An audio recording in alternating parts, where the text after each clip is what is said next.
Chapter 5. Behind me, I heard Lisa call the dog back. I leaned against a tree, breathing hard.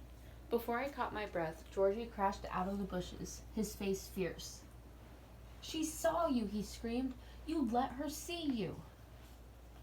"Oh, Georgie," I began, but he flung himself at me, pummeling me with his fists. I'd never seen my brother so angry. "You stepped right out in plain sight," he shouted. "You did it on purpose." I shoved him away, grabbed his shoulders, held him at arm's length. "I'm sorry," I cried. "I'm sorry."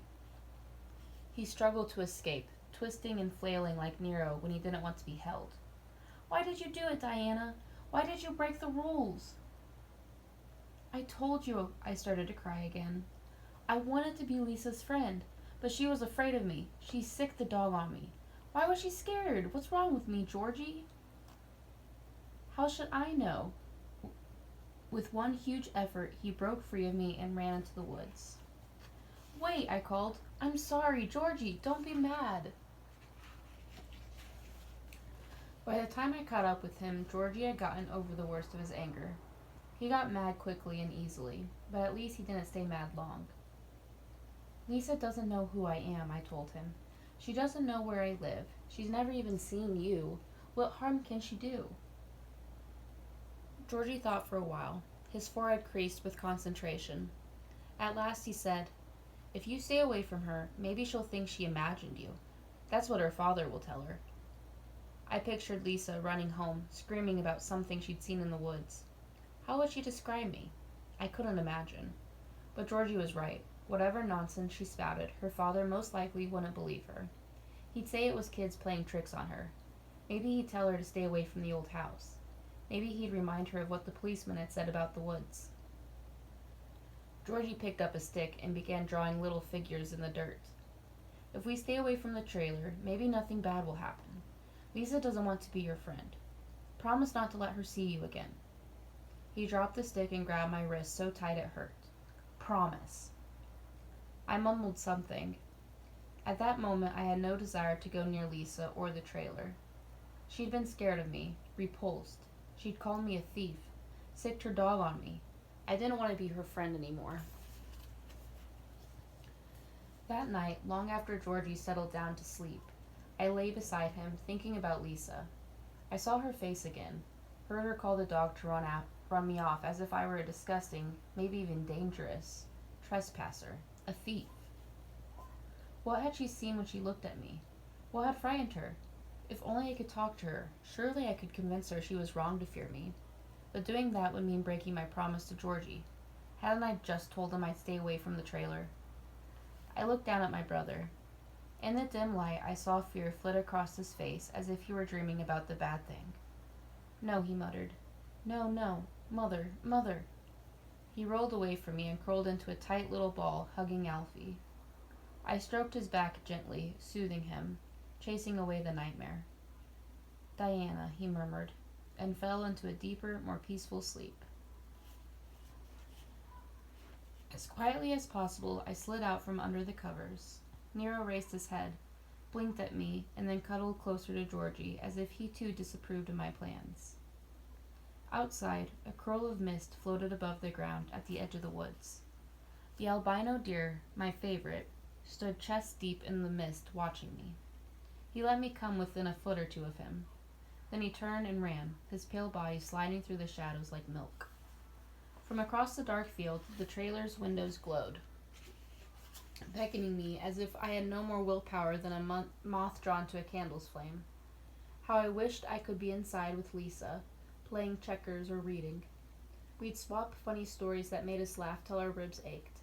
I'd tell her about Stefan and that kiss. She'd tell me about a boy who'd kiss her. It would be like having Jane back, a friend who'd laugh at the same things I laughed at. The trouble was, Lisa didn't want to be my friend. She didn't want to share her secrets with me. But I knew how to discover them. I waited in the cold till the lights went out, one by one, and the trailer was dark. Even then, I lingered to make sure everyone, including Macduff, was asleep. At last, I stepped carefully onto the cinder block and looked in Lisa's window. On the table, beside her bed, I saw what I'd come for, her diary. With Georgie, With Georgie's skill, I slid the window open and climbed into Lisa's room. How still she lay. How peaceful she slept. I longed to wake her and tell her I meant no harm, but if she opened her eyes, I had no doubt she'd scream, more terrified of me in the dark than she'd been in the daylight. I took the diary and tiptoed back to the window. Making almost no noise, I crawled out. Then I ran across the field. After a quick stop to get Mr. Alessandro's flashlight from the tree, I returned to the shed. Georgie still slept quietly, but Nero had gone off into the dark to hunt. Blocking the flashlight's beam with my hand, I opened the diary and read the first entries. Most of what Lisa had written I already knew or had guessed, except for the teddy bear. I hadn't realized he was special. I felt a slight pang of guilt, which vanished when I pictured Lisa's array of stuffed animals and dolls. She had so many, and Georgie had none. Surely he should be allowed to keep Alfie. I turned the page and found the entry I was looking for. Dear Dee Dee, wait till you hear this. It's so scary you might not even believe me. So this is her reading from the diary. He thinks I imagine the whole thing, but it's true. I swear it is. Every single word. I took Macduff to the old house today.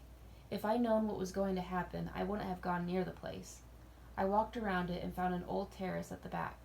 It's in ruins like everything else, but I sat on this pretty lion bench and tried to picture how it must have been once, with flowers and shrubbery and green grass stretched downhill to the woods.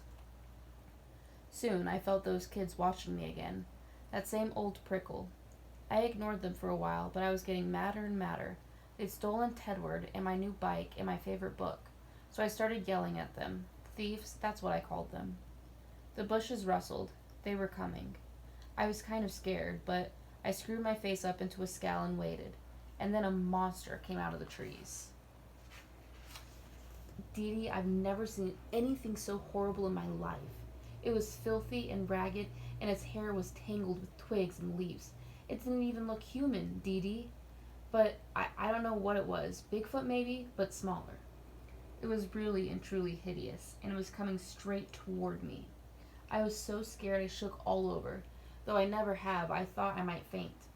I could hardly call Macduff. My voice just dried up, but he came running and he chased the monster away. As soon as it was gone, I called him back because I was afraid he'd get hurt or maybe killed. Who knows what that thing was, or how many of them might be hiding in the woods. I ran all the way home and told Dad, but did he believe me? No, of course not.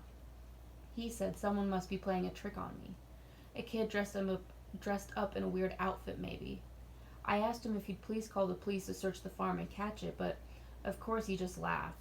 He said if he called the police for every little thing, he would be like the boy who cried wolf. If something really bad happened, the police would think it was another false alarm and not come. Dad must hate me. How can he expect me to live here now? I'm never going outside again. Dad says fine, I could spend the whole day on my stupid homeschool lessons. If only I could go to a real school and meet real kids instead of ogres in the woods.